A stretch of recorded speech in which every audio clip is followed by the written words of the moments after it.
Livro Paulo e Estevão, por Francisco Cândido Xavier, pelo Espírito Emmanuel. Segunda parte, 9. O prisioneiro do Cristo. O navio de Adramítio da Mísia, em que viajavam o apóstolo e os companheiros, no dia imediato tocou em Sidon, repetindo-se as cenas comovedoras da véspera. Júlio permitiu que o ex-rabino fosse ter com os amigos, na praia, verificando-se as despedidas entre exortações de esperanças e muitas lágrimas. Paulo de Tarso ganhou ascendência moral sobre o comandante, marinheiros e guardas. Sua palavra vibrante conquistara as atenções gerais. Falava de Jesus não como de uma personalidade inatingível, mas como de um mestre amoroso e amigo das criaturas, a seguir de perto a evolução e redenção da humanidade terrena desde os seus primórdios. Todos desejavam ouvir-lhe os conceitos relativamente ao Evangelho e quanto à sua projeção no futuro dos povos. A embarcação frequentemente deixava divisar paisagens gratíssimas ao olhar do apóstolo. Depois de costear a Fenícia, surgiram os contornos da ilha de Chipre, de cariciosas recordações. Nas proximidades de Panfilha, exultou de íntima alegria pelo dever cumprido, e assim chegou ao porto de Mira, na Lícia. Foi aí que Júlio resolveu tomar passagem com os companheiros numa embarcação alexandrina, que se dirigia para a Itália. Desse modo, a viagem continuou, mas com perspectivas desfavoráveis.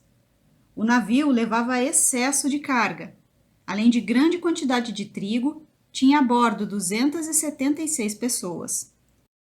Aproximava-se o período difícil para os trabalhos de navegação. Os ventos sopravam de rijo, contrariando a rota.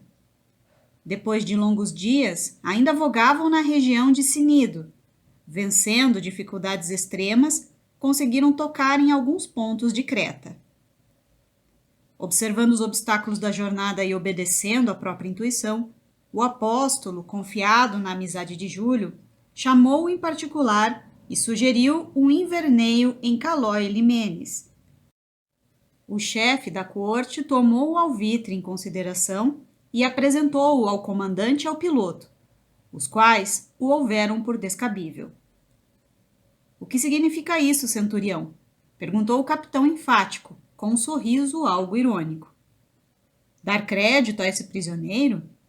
Pois estou a ver que se trata de algum plano de fuga, maquinado com sutileza e prudência. Mas seja como for, o alvitre é inaceitável, não só pela confiança que devemos ter em nossos recursos profissionais, como porque precisamos atingir o porto de Fênix para o repouso necessário. O centurião desculpou-se como pôde, retirando-se um tanto vexado. Desejaria protestar, esclarecendo que Paulo de Tarso não era um simples réu comum, que não falava por si só, mas também por Lucas, que igualmente fora marítimo dos mais competentes. Não lhe convinha, porém, comprometer sua brilhante situação militar e política em antagonismo com as autoridades provincianas. Era melhor não insistir, sob pena de ser mal compreendido pelos homens de sua classe. Procurou o apóstolo e fê-lo sabedor da resposta. Paulo, longe de magoar-se, murmurou calmamente.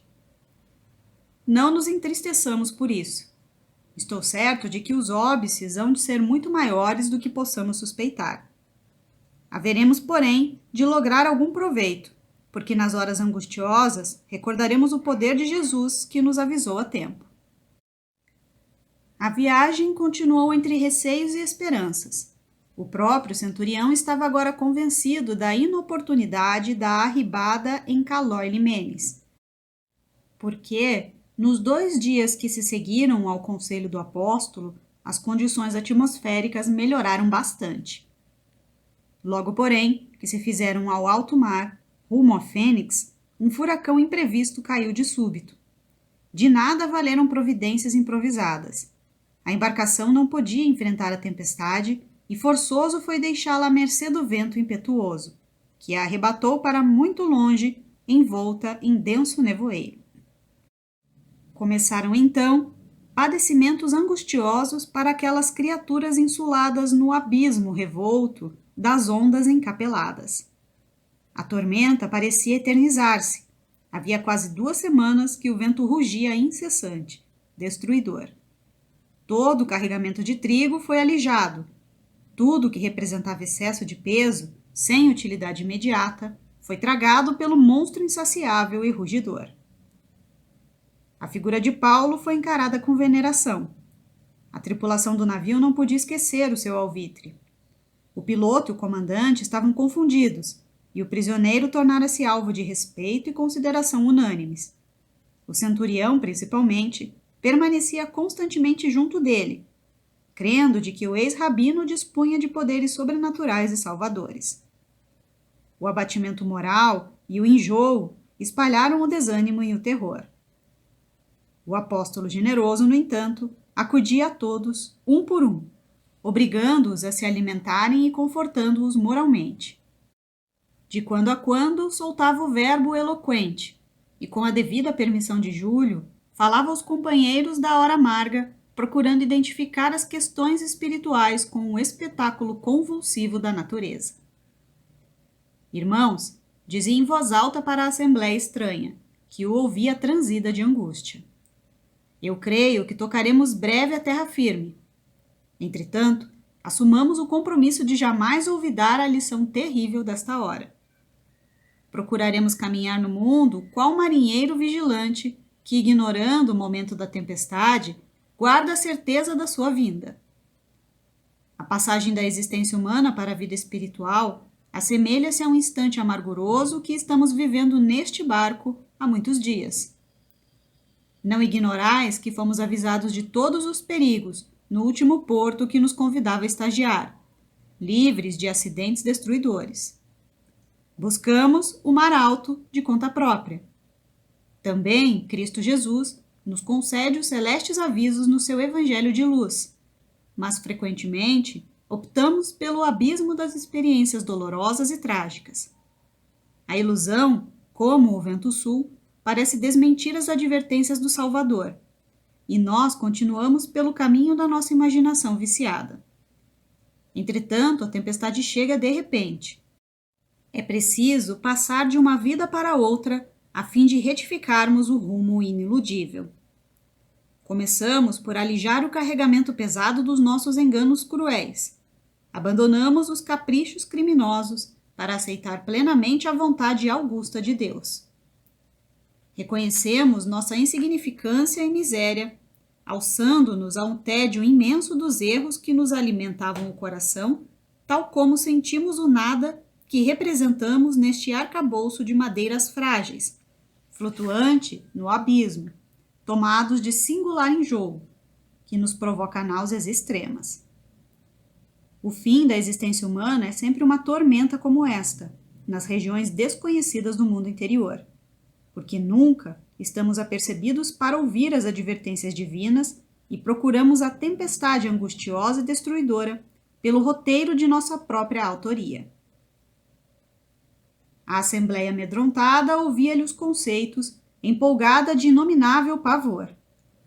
Observando que todos se abraçavam, confraternizando-se na angústia comum, continuava. Contemplemos o quadro dos nossos sofrimentos. Vede como o perigo ensina a fraternidade imediata. Estamos aqui, patrícios romanos, negociantes de Alexandria, plutocratas de Fenícia, autoridades, soldados, prisioneiros, mulheres e crianças. Embora diferentes uns dos outros, perante Deus adornos irmãos sentimentos para o mesmo fim de salvação e restabelecimento da paz. Creio que a vida em terra firme seria muito diferente se as criaturas lá se compreendessem tal como acontece aqui, agora, nas vastidões marinhas. Alguns sopitavam o despeito, ouvindo a palavra apostolar, mas a grande maioria acercava-se, reconhecendo-lhe a inspiração superior e desejosa de confungir-se à sombra da sua virtude heróica. Decorridos 14 dias de cerração e tormenta, o barco alexandrino atingiu a ilha de Malta. Enorme, geral alegria. Mas o comandante, ao ver afastado o perigo e sentindo-se humilhado com a atitude do apóstolo durante a viagem, sugeriu a 2 soldados o assassínio dos prisioneiros de Cesareia antes que pudessem evadir-se. Os prepostos do centurião assumiram a paternidade desse alvitre, mas Júlio se opôs terminantemente, deixando perceber a transformação espiritual que o felicitava agora à luz do Evangelho Redentor. Os presos que sabiam nadar atiraram-se à água corajosamente. Os demais agarravam-se aos botes improvisados, buscando a praia. Os naturais da ilha, bem como os poucos romanos que lá residiam a serviço da administração, acolheram os náufragos com simpatia. Mas, por numerosos, não havia acomodação para todos. Frio intenso enregelava os mais resistentes. Paulo, todavia, dando mostras do seu valor e experiência no afrontar intempéries, tratou de dar o exemplo aos mais abatidos, para que se fizesse fogo sem demora. Grandes fogueiras foram acesas rapidamente para aquecimento dos desabrigados. Mas, quando o apóstolo atirava um feixe de ramos secos à labareda crepitante, uma víbora cravou-lhe na mão os dentes venenosos. O ex-rabino susteve-a no ar com um gesto sereno, até que ela caísse nas chamas, com estupefação geral. Lucas e Timóteo aproximaram-se aflitos. O chefe da corte e alguns amigos estavam desolados.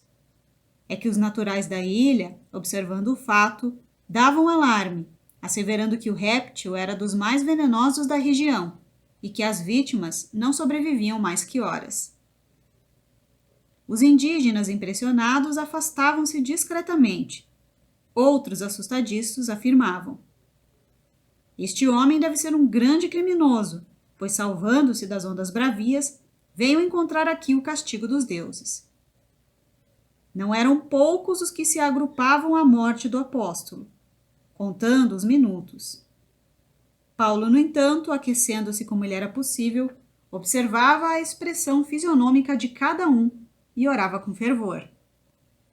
Diante do prognóstico dos nativos da ilha, Timóteo aproximou-se mais intimamente e buscou cientificá-lo do que diziam a seu respeito. O ex-rabino sorriu e murmurou: não te impressiones. As opiniões do vulgo são muito inconstantes. Tenho disso experiência própria. Estejamos atentos aos nossos deveres, porque a ignorância sempre está pronta a transitar da maldição ao elogio e vice-versa.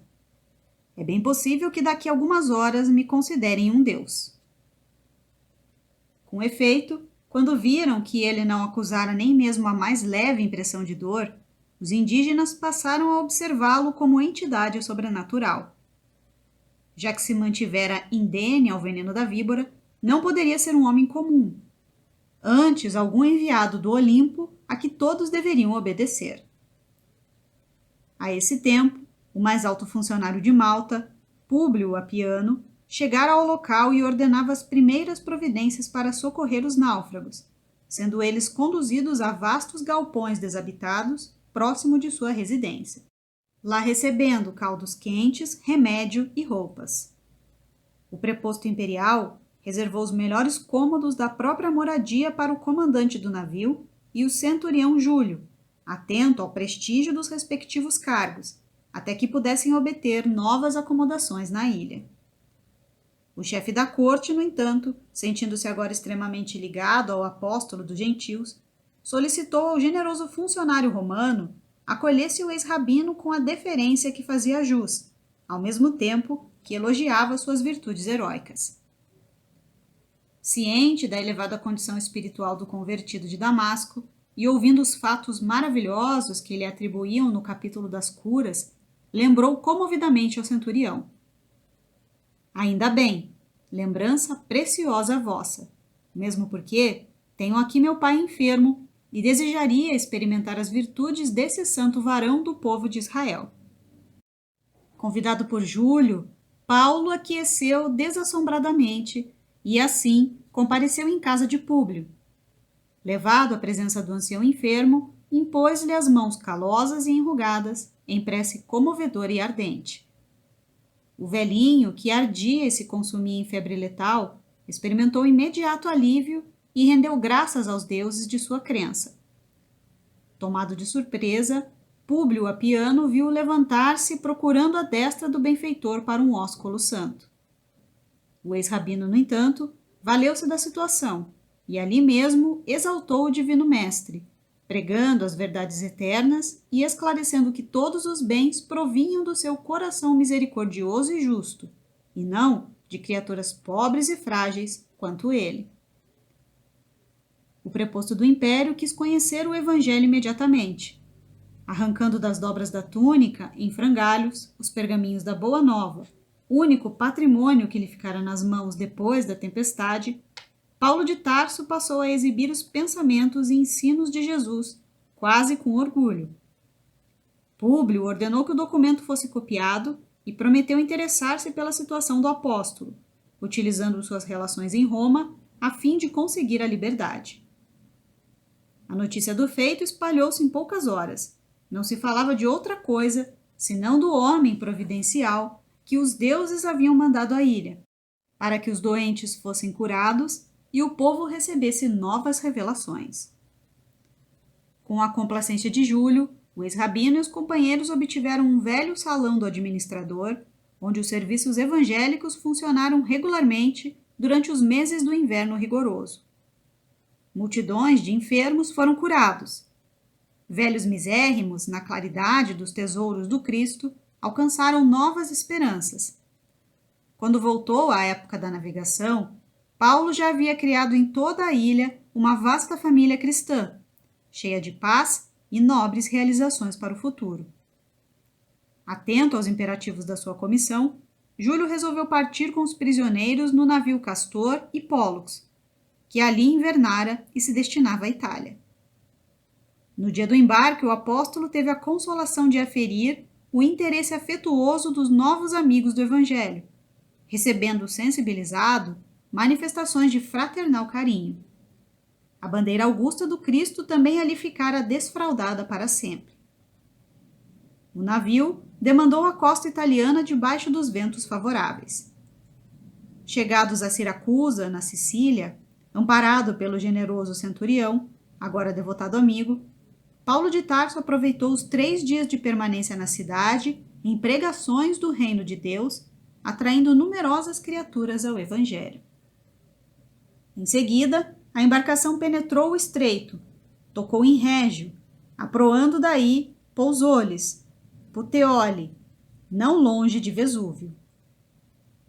Antes do desembarque, o centurião aproximou-se do apóstolo respeitosamente e falou: Meu amigo, até agora estiveste sob o amparo da minha amizade pessoal e direta.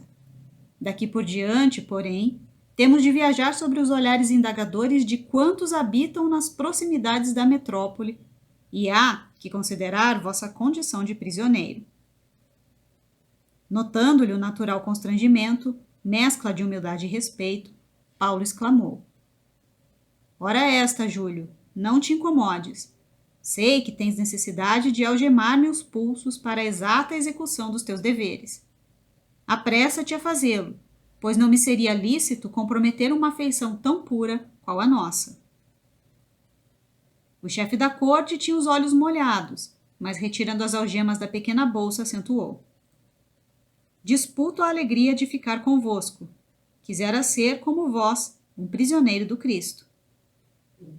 Paulo estendeu a mão, extremamente comovido, permanecendo ligado ao centurião sobre o olhar carinhoso dos 3 companheiros. Júlio determinou que os prisioneiros fossem instalados em prisões gradeadas e que Paulo, Timóteo, Aristarco e Lucas ficassem em sua companhia numa pensão modesta. Em face da humildade do apóstolo e de seus colaboradores, o chefe da corte permanecia mais generoso e fraternal. Desejoso de agradar ao velho discípulo de Jesus, mandou-se indicar, imediatamente, se em Pousoles havia cristãos, e, em caso afirmativo, que fossem à sua presença para conhecerem os trabalhadores da semeadura santa. O soldado incumbido da missão, daí a poucas horas, trazia consigo um generoso velhinho de nome Cesto Flacos, cuja fisionomia transbordava mais viva alegria. Logo à entrada, aproximou-se do velho apóstolo e osculou-lhe as mãos, regou-as de lágrimas, em transportes de espontâneo carinho. Estabeleceu-se imediatamente consoladora palestra de que Paulo de Tarso participava comovido. Flacos informou que a cidade tinha muito a sua igreja, que o evangelho ganhava terreno nos corações, que as cartas do ex-rabino eram tema de meditação e estudo em todos os lares cristãos, que reconheciam em suas atividades a missão de um mensageiro do Messias Salvador. Tomando a velha bolsa, arrancou ali mesmo a cópia da Epístola aos Romanos, guardada pelos confrades de Pousoles com especial carinho. Paulo tudo ouvia gratamente impressionado, parecendo-lhe que chegava a um mundo novo. Júlio, por sua vez, não cabia em si de contente, e dando largas ao seu entusiasmo natural, Cesto Flacos expediu recados aos companheiros. Aos poucos, a modesta estalagem enchia-se de caras novas. Eram padeiros, negociantes e artífices que vinham, ansiosos, apertar a mão do amigo da gentilidade. Todos queriam beber os conceitos do apóstolo, vê-lo de perto, beijar-lhe as mãos. Paulo e os companheiros foram convidados a falar na igreja aquela mesma noite, e cientes de que o centurião pretendia partir para Roma no dia imediato, os sinceros discípulos do Evangelho, em Pousoles, rogaram a Júlio permitisse a demora de Paulo entre eles, ao menos por 7 dias, ao que o chefe da corte atendeu de bom grado. A comunidade viveu horas de júbilo imenso. Cesto Flacos e os companheiros expediram 2 emissários a Roma para que os amigos da cidade imperial tivessem conhecimento da vinda do apóstolo dos gentios.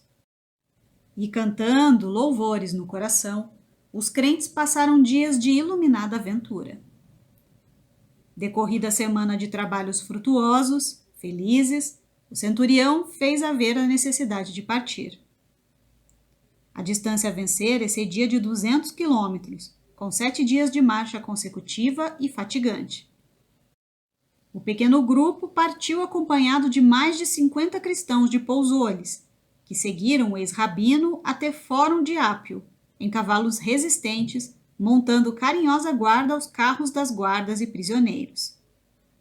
Nessa localidade, distante de Roma a 40 e poucas milhas, aguardava o apóstolo dos gentios a primeira representação dos discípulos do Evangelho na cidade imperial. Eram anciães comovidos, cercados por alguns companheiros generosos, que por pouco carregavam o ex-rabino nos braços. Júlio não sabia como disfarçar a surpresa que lhe ia na alma. Jamais viajara com um prisioneiro de tamanho prestígio. De Fórum de Ápio, a caravana demandou a sítio denominado As 3 Tavernas, acrescida agora de grande veículo que levava os anciães romanos e sempre rodeada de cavaleiros fortes e bem dispostos. Nessa região, singularmente nomeada em vista do grande conforto de suas hospedarias, outros carros e novos amigos esperavam Paulo de Tarso com sublimes demonstrações de alegria. O apóstolo agora contemplava as regiões do Lácio empolgado por emoções suaves e doces. Tinha a impressão de haver aportado em um mundo diferente da sua Ásia, cheia de combates acerbos. Com a permissão de Júlio, a figura mais representativa dos anciãos romanos tomara assento junto de Paulo, naquele jubiloso fim de viagem. O velho Apolodoro, depois de certificar-se da simpatia do chefe da corte pela doutrina de Jesus, tornou-se mais vivo e minucioso no seu noticiário verbal, atendendo às perguntas afetuosas do apóstolo dos gentios. Vindes a Roma em boa época, acentuava o velhinho em tom resignado. Temos a impressão de que nossos sofrimentos por Jesus vão ser multiplicados. Estamos em 61, mas há 3 anos que os discípulos do Evangelho começaram a morrer, nas arenas do circo, pelo nome augusto do Salvador. Sim, disse Paulo de Tarso solicitamente. Eu ainda não havia sido preso em Jerusalém quando ouvi referências às perseguições indiretas movidas aos adeptos do cristianismo pelas autoridades romanas. Não são poucos, acrescentou o ancião, os que têm dado seu sangue nos espetáculos homicidas. Nossos companheiros têm caído às centenas aos apupos do povo inconsciente, estraçalhados pelas feras ou nos postes do martírio. O centurião, muito pálido, interrogou. Mas como pode ser isso? Há medidas legais que justifiquem esses efeitos criminosos? E quem poderá falar em justiça no governo de Nero? Replicou o Apolodoro com um sorriso de santa resignação. Ainda agora perdi um filho amado nessas horrorosas carnificinas. Mas como? Tornou o chefe da corte admirado. Muito simplesmente, esclareceu o velhinho. Os cristãos são conduzidos aos círculos do martírio e da morte como escravos faltosos e misérrimos. Como ainda não existe um fundamento legal que justifique semelhantes condenações, as vítimas são designadas como cativos que mereceram os suplícios extremos. Mas não existe um político, ao menos, que possa desmascarar o torpe sofisma? Quase todos os estadistas honestos e justos estão exilados, para não falar dos muitos induzidos ao suicídio pelos prepostos diretos do imperador. Acreditamos que a perseguição declarada aos discípulos do Evangelho não tardará muito. A medida tem sido retardada somente pela intervenção de algumas senhoras convertidas a Jesus, que tudo têm feito pela defesa de nossos ideais. Não fora isso, talvez a situação se revelasse mais dolorosa. Precisamos negar a nós mesmos e tomar a cruz, exclamou Paulo de Tarso, compreendendo o rigor dos tempos. Tudo isso é muito estranho para nós, ponderou Júlio acertadamente, pois não vemos razão para tamanha tirania. É um contrassenso a perseguição aos adeptos do Cristo que trabalham pela formação de um mundo melhor, quando por aí medram tantas comunidades de malfeitores a reclamarem repressão legal. Com que pretexto se promove esse movimento sorrateiro? Apolodoro pareceu concentrar-se e replicou. Acusam-nos de inimigos do Estado, a solapar-lhe as bases políticas com ideias subversivas e destruidoras. A concepção da bondade no cristianismo dá aso a que muitos interpretem mal os ensinamentos de Jesus. Os romanos abastados, os ilustres, não toleram a ideia de fraternidade humana. Para eles, o inimigo é inimigo, o escravo é escravo, o miserável é miserável. Não lhes ocorre abandonar, por um momento sequer, o festim dos prazeres fáceis e criminosos, para cogitar da elevação do nível social. Raríssimos os que se preocupam com os problemas da plebe. Um patrício caridoso é apontado com ironias. Num tal ambiente, os desfavorecidos da sorte encontraram no Cristo Jesus um Salvador bem amado, e os avarentos um adversário a eliminar para que o povo não alimente esperanças. Examinada essa circunstância, podemos imaginar o progresso da doutrina cristã entre os aflitos e pobres, tendo-se em vista que Roma sempre foi um enorme carro de triunfo mundano, que segue com os verdugos autoritários e tirânicos na boleia, cercado de multidões famintas que vão apanhando as migalhas de sobejo. As primeiras pregações cristãs passaram despercebidas, mas, quando a massa popular demonstrou entender o elevado alcance da nova doutrina, começaram as lutas acerbas. De culto livre em suas manifestações, o cristianismo passou a ser rigorosamente fiscalizado. Dizia-se que nossas células eram originárias de feitiçarias e sortilégios. Em seguida, como se verificaram pequenas rebeliões de escravos nos palácios nobres da cidade, nossas reuniões de preces e benefícios espirituais foram proibidas. As agremiações foram dissolvidas à força. Em vista, porém, das garantias de que gozam as cooperativas funerárias, passamos a nos reunir alta noite no âmago das catacumbas. Ainda assim, descobertos pelos sequazes do imperador, nossos núcleos de oração têm experimentado pesadas torturas. É horrível tudo isso, exclamou o centurião compungido. E o que admira é haver funcionários dispostos a executar determinações tão injustas. Apolodoro sorriu e acentuou.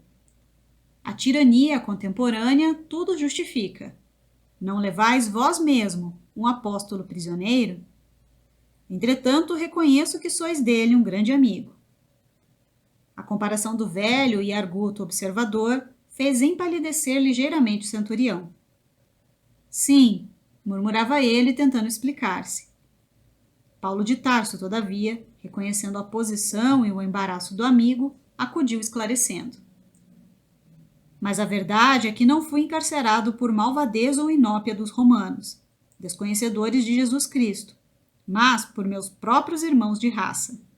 Aliás, tanto em Jerusalém como em Cesareia, encontrei a mais sincera boa vontade dos prepostos do império.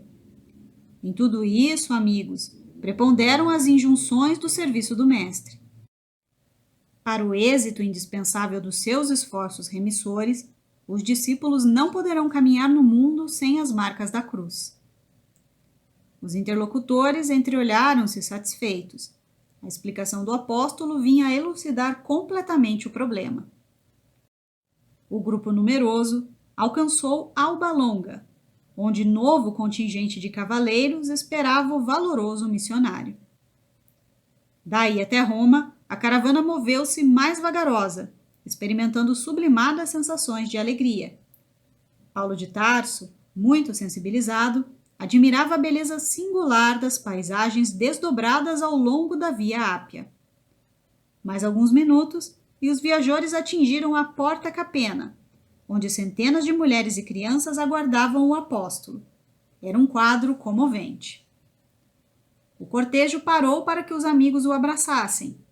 Eminentemente emocionado, o centurião acompanhou a cena inesquecível, contemplando anciãs de cabelo nevados, osculando as mãos de Paulo com infinito carinho. O apóstolo, enlevado naquelas explosões de afeto, não sabia se havia de contemplar os panoramas prodigiosos da cidade das Sete Colinas, se paralisar o curso das emoções para posternar-se em espírito num preito justo de reconhecimento a Jesus.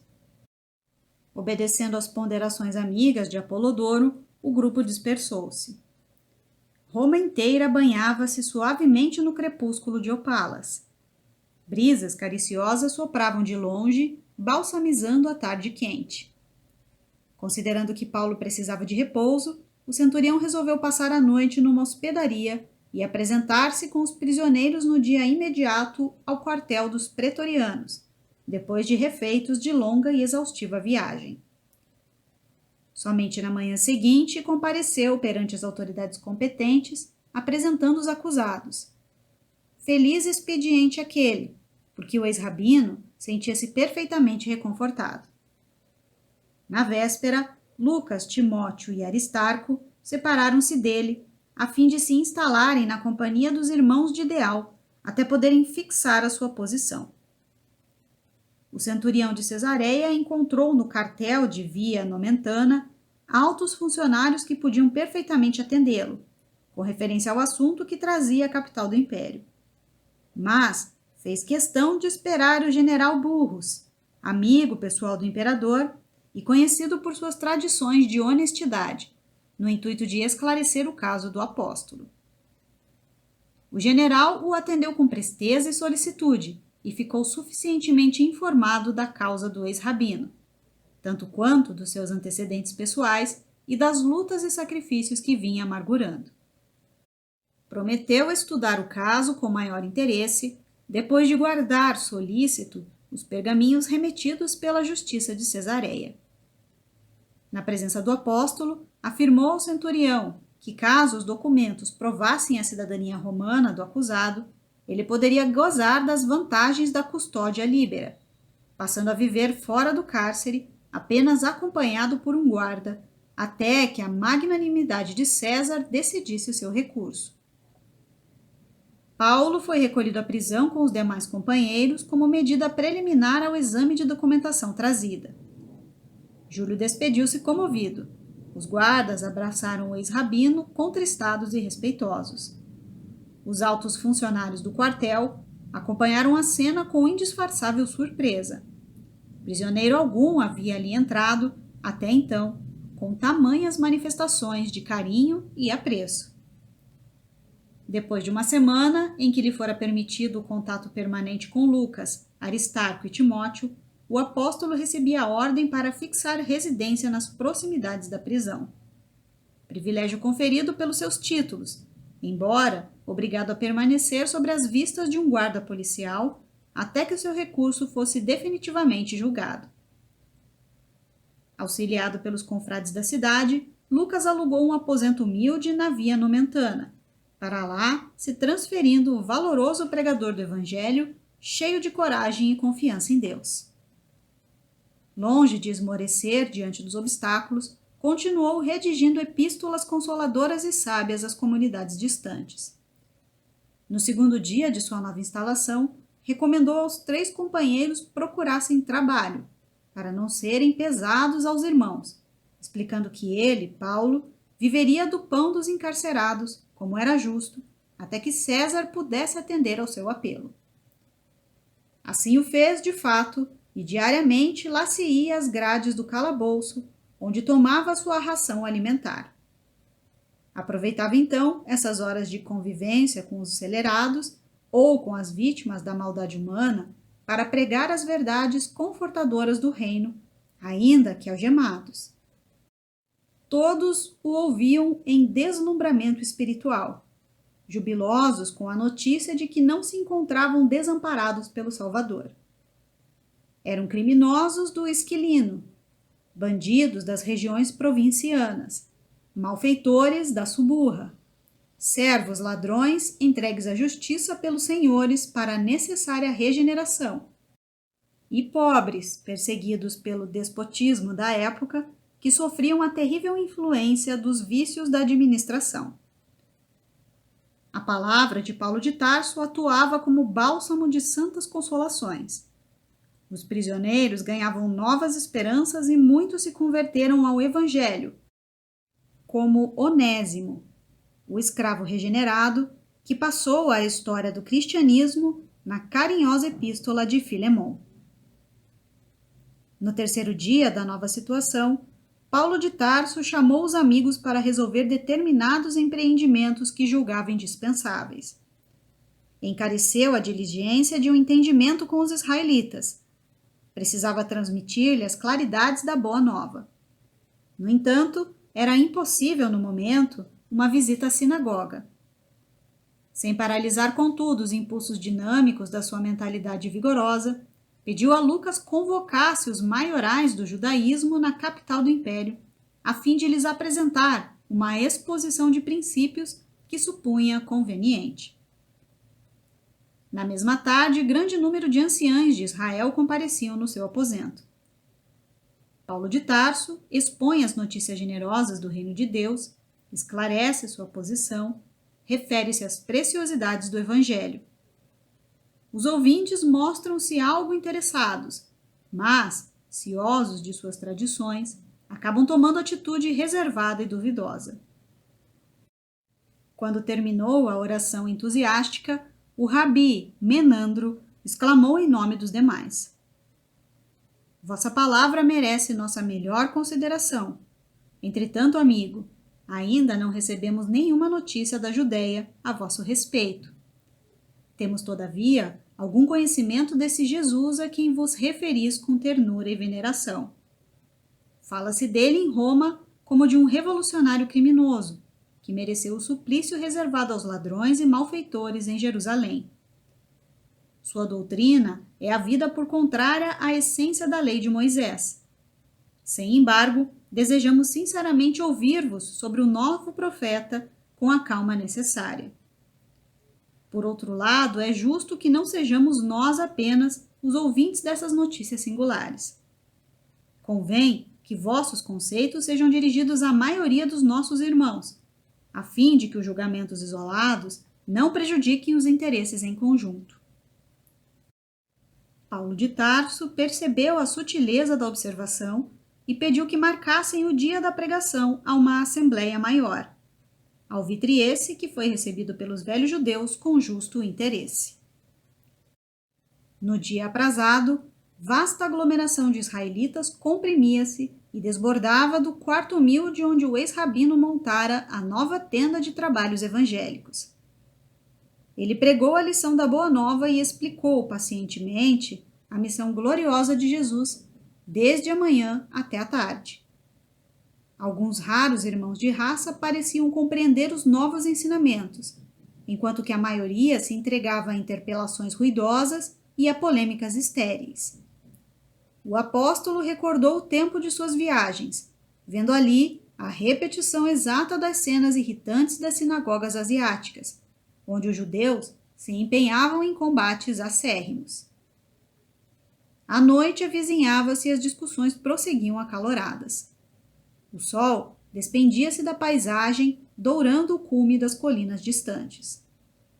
Observando que o ex-rabino fizera uma pausa para ganhar algum fôlego, Lucas aproximou-se e confidenciou: "Dói-me constatar quanto esforço despendes para vencer o espírito do judaísmo." Paulo de Tarso meditou alguns momentos e respondeu: "Sim, verificar a rebeldia voluntária dá enfado ao coração. Contudo, a experiência do mundo tem me ensinado a discernir, de algum modo, a posição dos espíritos. Há duas classes de homens para as quais se torna mais difícil o contato renovador de Jesus. A primeira é a que vi em Atenas e se constitui dos homens envenenados pela falanciosa ciência da terra. Homens que se cristalizam numa superioridade imaginária e muito presumem de si mesmos. São estes, ao meu ver, os mais infelizes. A segunda é a que conhecemos nos judeus recalcitrantes que, possuindo um patrimônio precioso do passado, não compreendem a fé sem lutas religiosas, petrificam-se no orgulho de raça e perseveram numa falsa interpretação de Deus. De tal arte entendemos melhor a palavra do Cristo, que classificou os simples e pacíficos da terra como criaturas bem-aventuradas. Poucos gentios cultos e raros judeus crentes na lei antiga estão preparados para a escola bendita da perfeição com o Divino Mestre. Lucas passou a considerar o justo conceito do apóstolo, mas, a esse tempo, as palestras ruidosas e irritantes dos israelitas pareciam o fermento rápido de pugilatos inevitáveis. O ex-rabino, porém, desejoso de paz, subiu novamente à tribuna e exclamou: "Irmãos, evitemos as contendas estéreis e ouçamos a voz da própria consciência. Continuai examinando a lei e os profetas, nos quais encontrareis sempre a promessa do Messias que já veio. Desde Moisés, todos os mentores de Israel referiam-se ao Mestre com caracteres de fogo. Não somos culpados da vossa surdez espiritual. Invocando as discussões ferinas de há pouco, recordo a lição de Isaías, quando declara que muitos hão de ver sem enxergar e ouvir sem entender. São os espíritos endurecidos que, agravando as próprias enfermidades, culminam em lutas desesperadoras para que Jesus possa, mais tarde, convertê-los e curá-los com o bálsamo do seu infinito amor. No entanto, podeis estar convictos de que esta mensagem será auspiciosamente recebida pelos gentios simples e infelizes, que são, na verdade, os bem-aventurados de Deus." A declaração franca e veemente do apóstolo caiu na assembleia como um raio, impondo absoluto silêncio. Mas, destoando dos sentimentos da maioria, um velhinho judeu aproximou-se do convertido de Damasco e disse: "Reconheço o exato sentido da vossa palavra, mas desejaria pedir-vos que este evangelho continuasse a ser ministrado à nossa gente. Há seguidores de Moisés bem intencionados, que podem aproveitar o ensino de Jesus, enriquecendo-se com seus valores eternos." O apelo carinhoso e sincero era proferido em tom comovedor. Paulo abraçou o simpatizante da nova doutrina fundamente sensibilizado e acrescentou: Este aposento humilde é também vosso. Vinde conhecer o pensamento do Cristo sempre que vos aprouver. Podereis copiar todas as anotações que possuo. E não ensinais na sinagoga? Por enquanto, preso como estou, não poderei fazê-lo, mas hei de escrever uma carta aos nossos irmãos de boa vontade. Dentro de poucos minutos, a compacta reunião se dissolvia com as primeiras sombras da noite. Daí por diante, aproveitando as últimas horas de cada dia, os companheiros de Paulo viram que ele escrevia um documento a que dedicava profunda atenção. Às vezes era visto a escrever com lágrimas, como se desejasse fazer da mensagem um depósito de santas inspirações. Em 2 meses entregava o trabalho a Aristarco para copiá-lo, dizendo: Esta é a Epístola aos Hebreus. Fiz questão de grafá-la, valendo-me dos próprios recursos, pois que a dedico aos meus irmãos de raça e procurei escrevê-la com o coração. O amigo compreendeu seu intuito e, antes de começar as cópias, destacou o estilo singular e as ideias grandiosas e incomuns. E Paulo continuou trabalhando incessantemente a benefício de todos. A situação como prisioneiro era a mais confortadora possível. Fizera-se benfeitor desvelado de todos os guardas que lhe testemunhavam o esforço apostólico. A uns, aliviar o coração com as alegrias da boa nova. A outros, curar moléstias crônicas e dolorosas. Frequentemente, o benefício não se restringia ao interessado, porque os legionários romanos lhe traziam os parentes, os afeiçoados e os amigos, para se beneficiarem ao contato daquele homem dedicado aos interesses de Deus. Logo ao 3º dia deixou de ser algemado, porque os soldados dispensavam a formalidade, apenas guardando-lhe a porta como simples amigos. Não poucas vezes, esses militares benévolos o convidavam a passear pela cidade, especialmente ao longo da Via Ápia, que se havia tornado o local da sua predileção.